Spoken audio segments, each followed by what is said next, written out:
আজ বাটা মাছ একটু অন্যরকম ভাবে বানিয়ে আপনার সাথে শেয়ার করব। চলুন তাহলে রেসিপিটা শুরু করা যাক।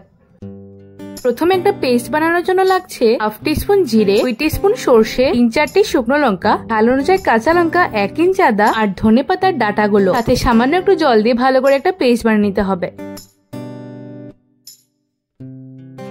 এবার মাছগুলোকে ভালো করে কেটে ধুয়ে নিয়েছি। ম্যারিনেট করতে লাগছে স্বাদ মতো নুন, 1 টিস্পুন হলুদ আর সামান্য একটু সরষে তেল দিয়ে ভালো করে মেখে নেব।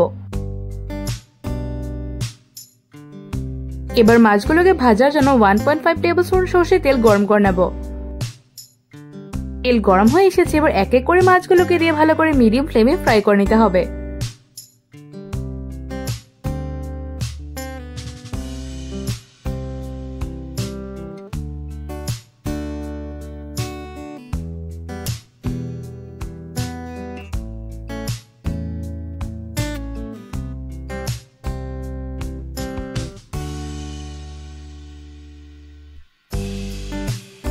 মাছগুলো ভালো করে ভাজা হয়ে গেছে, এবার তুলে নিচ্ছি। এবার ওই তেলে এই সাইজে কেটে রাখা 2টো আলু ভেজে নেব।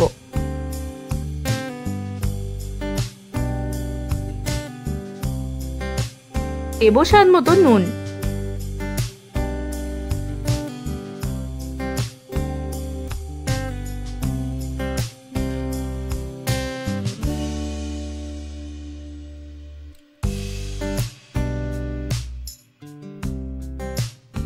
আলুগুলো লাল লাল করে ভাজা হয়ে গেছে, এবার তুলে নেব। এবার ওই তেলে আরো 1 টেবিলস্পুন সরষে তেল গরম করে নিচ্ছি। তেল গরম হয়ে এসেছে, দিয়ে দিচ্ছি হাফ টিস্পুন কালো জিরার ফোড়ন। ফ্লেভারের জন্য দিচ্ছি একটা শুকনো লঙ্কা। 1-2 মিনিট ভালো করে ভেজে নিয়ে দিয়ে দিচ্ছি বানিয়ে রাখা সরষের পেস্টটা। 3-4 মিনিট মিডিয়াম ফ্লেমে ভালো করে ভেজে নিতে হবে।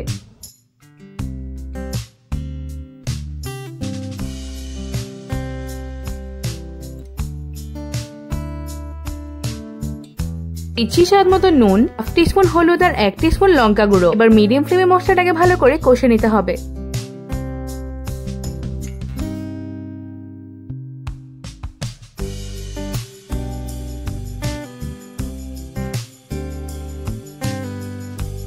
অনেকটা কিন্তু কষে এসেছে, এবার দিয়ে দিচ্ছি একটা টমেটোর পেস্ট। 3-4 মিনিট মিডিয়াম ফ্লেমে ভেজে নিতে হবে যতক্ষণ না টমেটোর কাঁচা স্মেলটা যায়।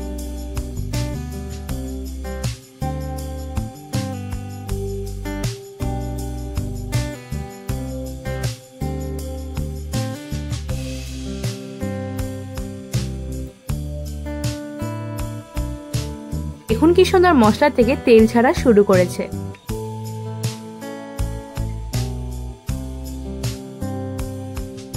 অনেকটা কিন্তু কষে এসেছে, এবার দিয়ে দিচ্ছি ভেজে রাখা আলুগুলো। এবার মশলার সাথে ভালো করে কষে নিতে হবে।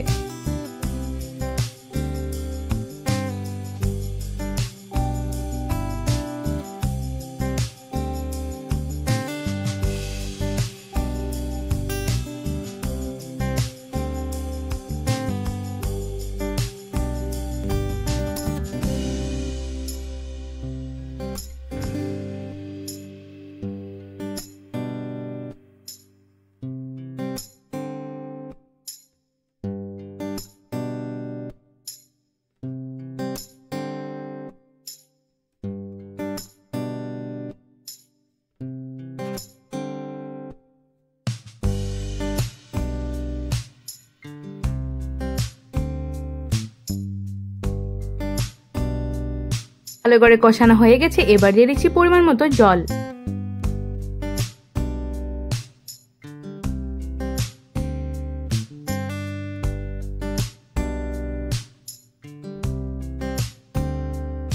দু 3 মিনিট হাই ফ্লেমে জলটাকে ফুটিয়ে নিতে হবে।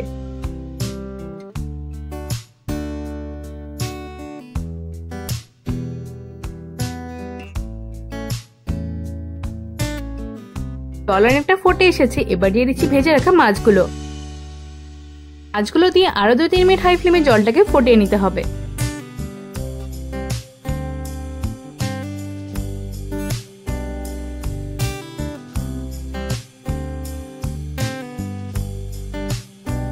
এবারের জন্য দিচ্ছি 2টো কাঁচা লঙ্কা আর দিচ্ছি কুচানো ধনেপাতা। এবার 2 মিনিট লো টু মিডিয়াম ফ্লেমে কুক করে নেব যতক্ষণ না তেল ছেড়ে আসে।